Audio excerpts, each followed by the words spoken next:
यहाँ जरासंध संघ 17 बार, कितनी बार? 17 बार मथुरा पर आक्रमण करते हैं। तब भगवान ने अपनी तो नहीं, क्योंकि भगवान खुद की रक्षा तो खुद कर ही सकते हैं, परंतु मथुरा में जो रह रहे हैं उन मथुरा वासियों की रक्षा के लिए, अपने भक्तों की रक्षा के लिए विश्वकर्मा जी की मदद से द्वारिका बनाई समुद्र के बीचों बीच। अब पूछोगे जरासंध कौन है, तो मैं बता दूं ये कंस के ससुर हैं। कौन है? ससुर। अब इनकी कथा हम आगे सुनेंगे। देखिए अब कथा थोड़ी गोल मटोल हो सकती है, पर ऐसा नहीं आपको समझ नहीं आएगी, ध्यान से सुनोगे तो सब समझ आएगा। अब वर्णन आता है ठाकुर जी के विवाह का। किसका? विवाह का। तो ठाकुर जी का पहला विवाह किससे हुआ? रुक्मणी जी से।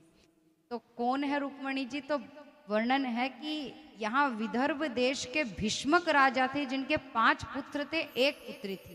5 पुत्र कौन थे? रुक्मरथ, रुक्म बाहु, रुक्म देश, रुक्म बाली और सबसे बड़ा था रुक्मी।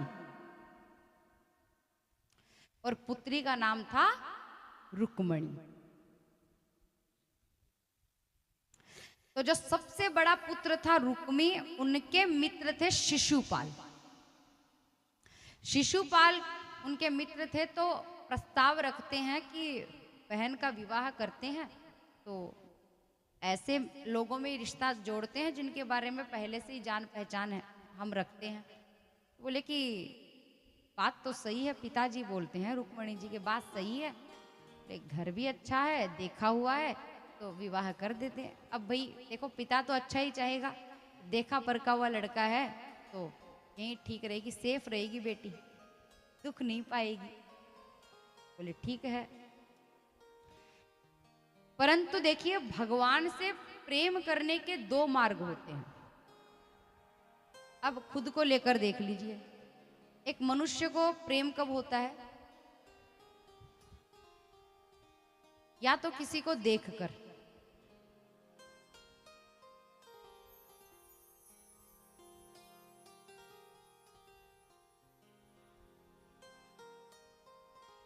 या तो किसी को देखकर कि कितना सुंदर है, स्वरूप है, एक ये प्रेम होता है।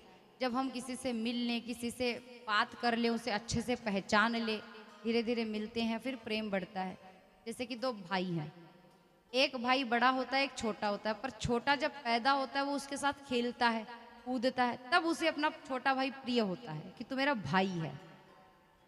तो ये हर रिश्ते में बात है, चाहे वो कोई भी रिश्ता हो, एक युवक युवती के बीच का हो, पति पत्नी के बीच का हो, भाई भाई का हो, बहन बहन का हो, कोई भी रिश्ता हो, किसी से मिलकर बैठते हैं, बात करते हैं, तब कहीं जाकर प्रेम होता है।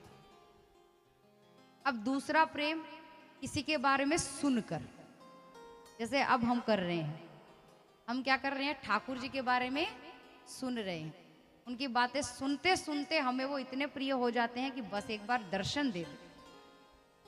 तो ये क्या है? प्रेम। तो रुक्मणी जी ने भी ठाकुर जी को कभी देखा नहीं, परंतु सुना है कि कृष्ण भगवान ऐसे दिखते हैं, इतने सुंदर हैं। तो मन में ही ठाकुर जी को अपना पति मान लेती है कि यही मेरे सर्वत्र है। अब विवाह की जब शिशुपाल से बात चली, तब रुक्मणी जी दुखी हो गई, लेकिन अब कुछ तो करना पड़ेगा, क्या करूं? तो एक पत्र लिखती है,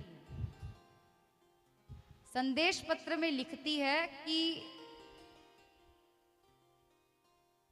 प्रभु आप या तो हमें लेकर जाएं अपने साथ, हमसे विवाह कर लीजिए, नहीं तो फिर यह जीवन हम नहीं रखना चाहते।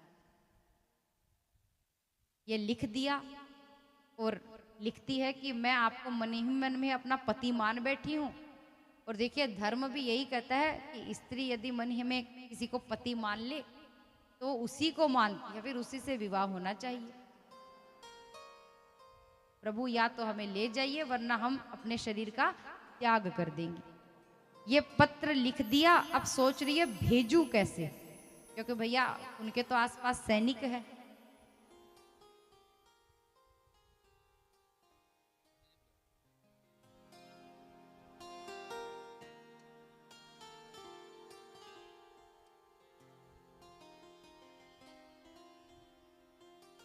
तो बोले कि भेजूं किससे पत्र। तो भैया जब कोई नहीं मिले तो सहायता होती है ब्राह्मण देव से।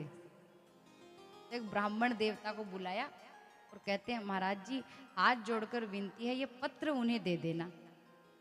बोले ठीक है। अब ब्राह्मण देवता ठाकुर जी के पास आए, पत्र दे दिया। ठाकुर जी ने पत्र खोलकर पढ़ा। ठाकुर जी बोले ये क्या हुआ। तो बलराम जी बोलते हैं कि देखो अब बुढ़ापे में तो ब्याह करोगे नहीं, करा लो, फिर पछताओगे कि लेट हो गया, लड़की नहीं मिलेगी। अभी तो खुद लड़कियां तुम पर मरती है।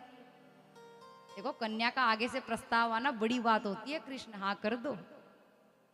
भगवान बोले अच्छा, बोले हाँ चलो फिर ठीक है।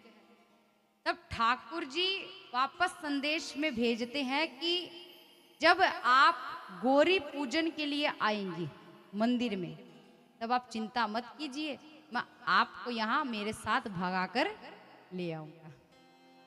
अब भैया लोग बोलते हैं ठाकुर जी ने लड़की भगाई, तो इसका भी जवाब सुनो। हकीकत तो ये होती है कि रुक्मणी जी ने ठाकुर जी भगाए। कायदा तो यही है, क्योंकि पत्र किसने भेजा, शुरुआत किसने की। और दूसरी बात, ये कोई साधारण मनुष्यों की लीला नहीं है जिसमें हम बराबरी करें।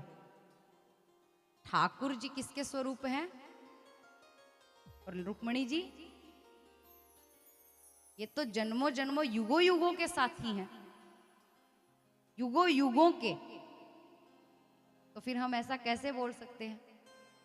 आगे से जो ऐसा सोचते हैं वो ये विचार दिमाग से निकाल दें। अब मैया के साथ अच्छे सैनिक उन्हें उनकी रक्षा के लिए, और साथ में सखियां गौरी पूजा के लिए मंदिर आती हैं।